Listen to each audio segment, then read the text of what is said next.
Hi friends, എല്ലാവർക്കും special and fast കിച്ചണിലേക്ക് സ്വാഗതം. വിഷുവൊക്കെ അല്ലേ വരുന്നത്, ഒരു പുളിയിഞ്ചി ഉണ്ടാക്കിയാലോ.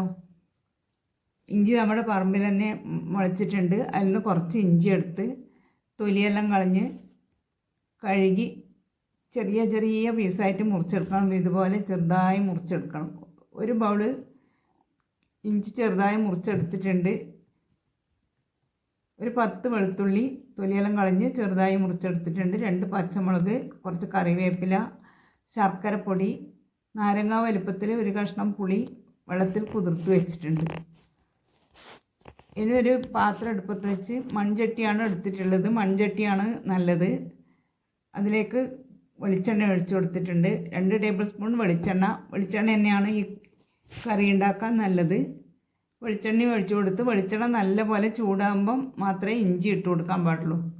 ഈ ഒരു പാകത്തിലാണ് ഇഞ്ചി മുറിച്ചെടുക്കേണ്ടത്.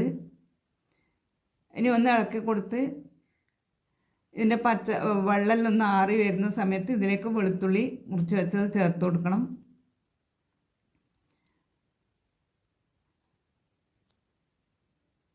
വെളുത്തുള്ളിയും പച്ചമുളകും ചേർത്ത് കൊടുത്ത് ഒന്ന് ഇളക്കി കൊടുക്കാം.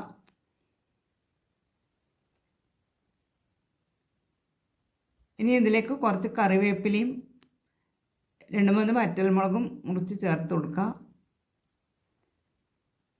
ഇനി ഇതൊന്ന് മൊരിഞ്ഞ് വരണം. ഇഞ്ചിൻ്റെ കളറ് മാറുമൊന്നും വേണ്ട, ബ്രൗൺ കളറൊന്നും ആവണ്ട. ബ്രൗൺ കളറായി കഴിഞ്ഞാൽ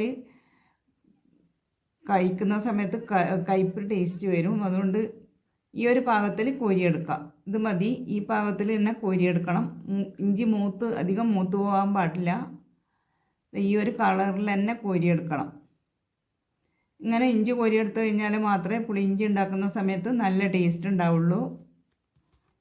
ഇഞ്ചിയെല്ലാം കോരിയെടുത്ത് ആ എണ്ണയിലേക്ക് തന്നെ 1/4 ടീസ്പൂൺ ഉലുവയും 1/4 ടീസ്പൂൺ കായപ്പൊടിയും ചേർത്ത് തീ ഓഫ് ചെയ്യണം ഈ സമയത്ത്. ഇനി ഇതിലേക്ക് മുളക് പൊടിയാണ് ചേർത്ത് കൊടുക്കുന്നത്. പിരിയ മുളക് പൊടിയാണ് ചേർത്ത് കൊടുക്കുന്നത്. എരിവുള്ള മുളക് പൊടിയാണെങ്കിൽ ഇത്ര ചേർത്ത് കൊടുക്കണ്ട. 3 ടേബിൾ സ്പൂൺ പിരിയൻ മുളക് പൊടി ചേർത്ത് കൊടുത്ത് ഒന്ന് നല്ലപോലെ ഇളക്കി കൊടുത്ത ശേഷം ഇതിലേക്ക് പുളി പിഴിഞ്ഞൊഴിക്കാം. പുളി പിഴിഞ്ഞ് 2 കപ്പ് വെള്ളം ഒഴിച്ചു കൊടുക്കണം. ഇനി തീ കത്തിച്ച്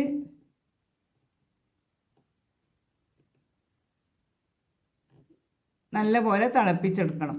പുളി പിഴിഞ്ഞൊഴിച്ച്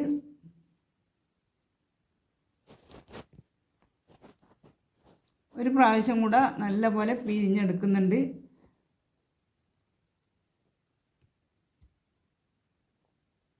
രണ്ട് പ്രാവശ്യമായിട്ട് 1 കപ്പ് വെള്ളമാണ് 2 കപ്പ് വെള്ളമാണ് ചേർത്ത് കൊടുത്തിട്ടുള്ളത്. പുളി പിഴിഞ്ഞ് 2 കപ്പ് വെള്ളം ചേർത്ത് കൊടുക്കണം ഇതിലേക്ക്.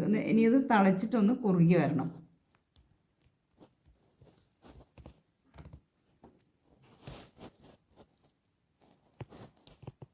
ഇനി ഇതൊന്ന് ഇളക്കി കൊടുത്ത് ഇതിൽ ഉപ്പ് ചേർത്ത് കൊടുക്കണം. ഉപ്പ് ചേർത്ത് കൊടുത്തിട്ടില്ല. ഇതിലേക്ക് ആവശ്യത്തിനുള്ള ഉപ്പും ചേർത്ത് ഇത് നല്ലപോലെ തിളച്ച് കുറുകി വരണം.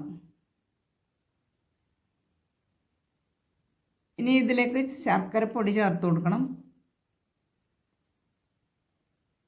ശർക്കരപ്പൊടിയും ചേർത്ത്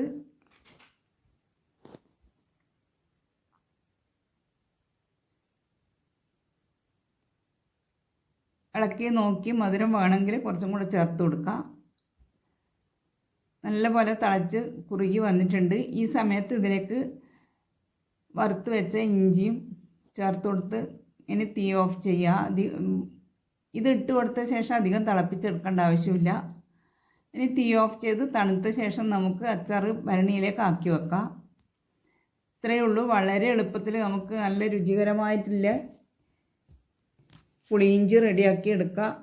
വീട്ടിൽ തന്നെ പെട്ടെന്ന് ആക്കി എടുക്കാൻ പറ്റും. എല്ലാവരും ഉണ്ടാക്കി നോക്കുക. വീഡിയോ ഇഷ്ടമായാൽ ലൈക്ക് ചെയ്യണേ. നിങ്ങളുടെ അഭിപ്രായങ്ങൾ കമൻറ്റ് ബോക്സിലൂടെ അറിയിക്കണേ. ഇതുവരെ സബ്സ്ക്രൈബ് ചെയ്യാത്തവരാണെങ്കിൽ പ്ലീസ് ഒന്ന് സബ്സ്ക്രൈബ് ചെയ്ത് സപ്പോർട്ട് ചെയ്യണേ. നമ്മുടെ സദ്യ സ്പെഷ്യൽ പുളിയിഞ്ചി റെഡി ആയിട്ടുണ്ട്. ഇനി ഇത് വെള്ളമൊന്നുമില്ലാത്ത ഉണങ്ങിയ ഭരണിയിലേക്ക് ഒഴിച്ച് അടച്ച് വെച്ചാൽ നമുക്ക് കുറേ നാൾ ഇത് ഉപയോഗിക്കാം. Thank you for watching.